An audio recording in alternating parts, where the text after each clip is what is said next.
I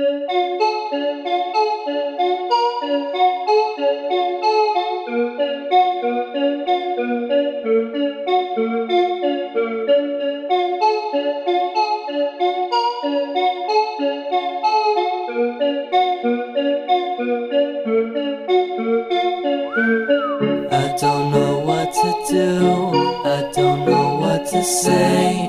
My mind is killing me, these numbers aren't going straight up. Maybe if I talk about some things I don't really want to talk about, I'll make some money and I'll go on tour, so I don't have to go to school anymore. Things just really aren't that bad. I got a nice mom and I got a cool dad. I just stay in my room too long, but I finally got a girlfriend and she's the bomb.